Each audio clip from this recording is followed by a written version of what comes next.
Brazilians. As for the Brazilians, we are proud to make it. As for the Brazilians, we are proud to win this fun game. Our team name is Kosovo FC, qualifies to the semi-final. We are very proud to win this fucking game.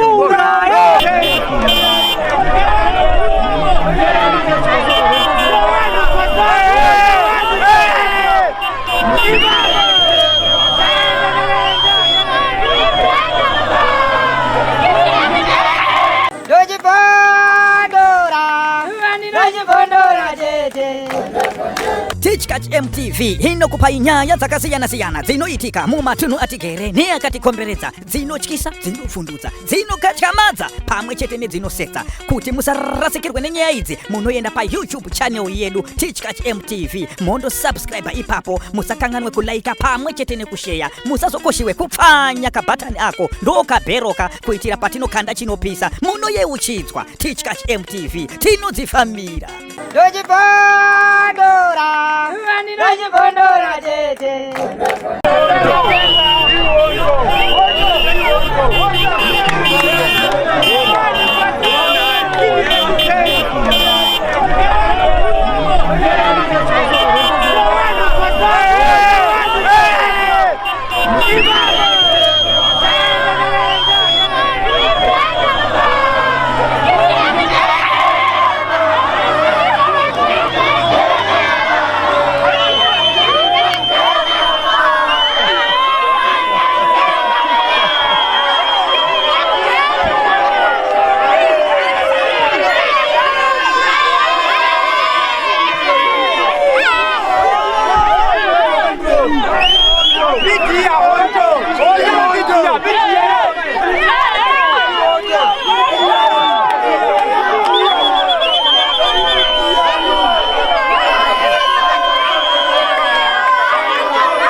I think you understand the theme of the it's a dev game, you know.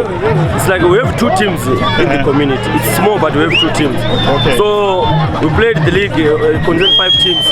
2 teams must proceed to the semi-final. So it was tight on the points. The losing team 14 points, the winning team 13 points. So everyone was come out with numbers, try to support the team, try to cheer the biggest team. As you can see, everyone is happy. Like so, the original team win it, and this is the best team. And we have hold the fan base like everyone. So everyone is exciting. They try to come out with their number just to try the whole team. And this is the expected results. You know the meaning of the word. They want it, we want it. So by the end of the day, it means something and it shows the world. The home team, the majority win it, so they take it definitely. Everyone will be happy. I think it's something to think about. That's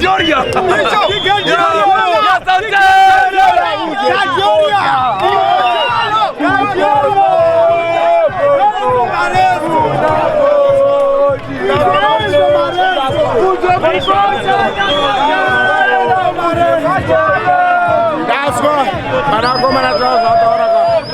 ndakazwa ndakamirira efuneral representation brigade ke andika ndomirira vanosupply information kumanzwi ese kukosovo ndinomiririra ese pana kocha taura ini ndomirira pana wangu anonzi gorongoza kana kuti iye inonzi ngomo uripo unokwanisa kutaura pane vana vataura ndokwanisa kumudaidza ouya panapa okutaurirai ndafara nemanzi vataura pane difenero ndakandinaro ndandokumbiro rimirire ndokwanisa kuridaidza uya kuno mupana wangu uyo mupana wangu ururamba asi anonzi taura simanhede unopedza mudara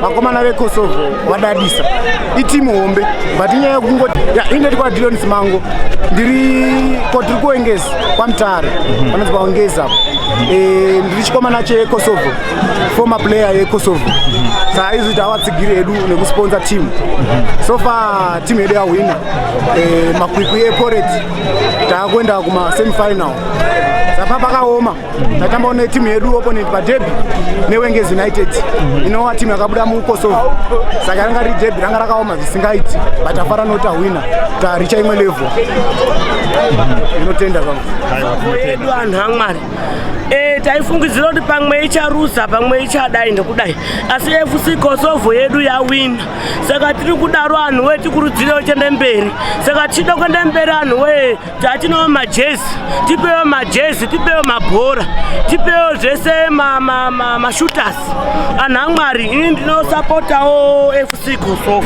saka tipewo mabhora tipewo majezi tipewo zvese zvemunofungidzira anhu amwari paFC Kosovo. FC Kosovo inotambira kupi chiri kupi chikwata ichi? FC Kosovo iri paWengezi. Alright. Saka ari kutungamirira chikwata izvozvi ndiani? Ndimo Blessing Chimhaka. Chimanimani district. Alright. Menge muchitamba nechikwata chipi chamakurira nhasi chamuri kufara? Ndasaka chitamba neWengezi United. Okay. Yes. Muchibva mairowa ngani? 1-0. 1-0. Saka nhasi muri kufarira kuti makwalify kuenda kupi apa? Tiri kukwalify kuende kuti tiri kumberi kweWengezi United. Alright. Tiri kurowa Chasehama. Okay. Yes. Saka munoirowa here? Tinotoirowa. Alright. Zvakatosimba 1-0. Mazvita.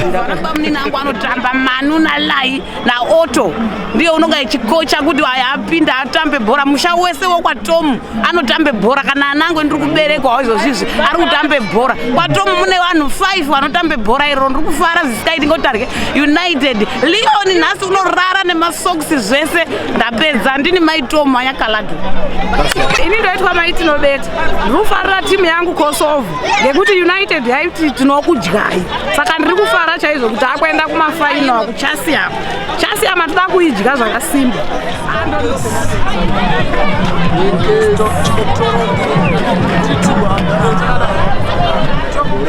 tinotombozviti tochaya but tazongosanganawo nezveusiku tazongopuwawo 1 but rari kufambuka zvaramba hazvo but tatiri kutozvidawo.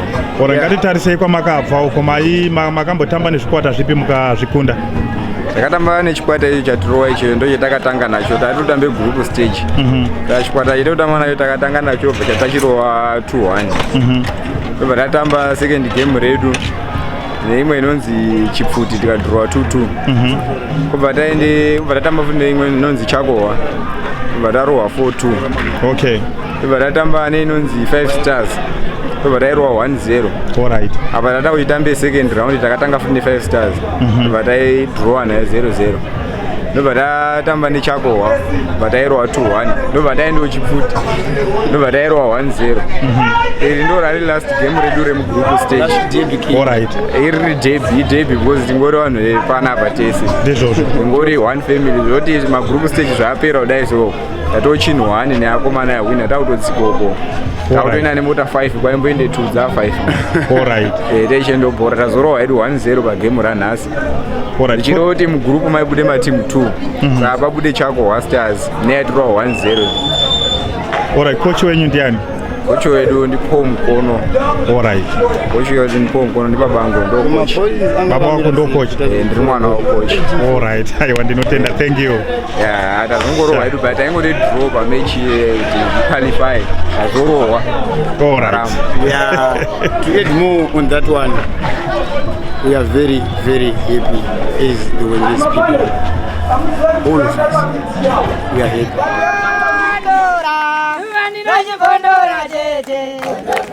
Tichkach MTV inokupa inyaya dzakasiyana-siyana dzinoitika mumatunhu atigere neakatikomberedza, dzinotyisa, dzinofundutsa, dzinokatyamadza pamwe chete nedzinosetsa. Kuti musarasikirwe nenyaya idzi, munoenda pa YouTube channel yedu Tichkach MTV, mondo subscribe ipapo, musakanganwe kulaika pamwe chete nekusheya, musazokoshiwe kupfanya kabhatani ako ndokabheroka kuitira patinokanda chinopisa munoyeuchidzwa. Tichkach MTV tinodzifamira.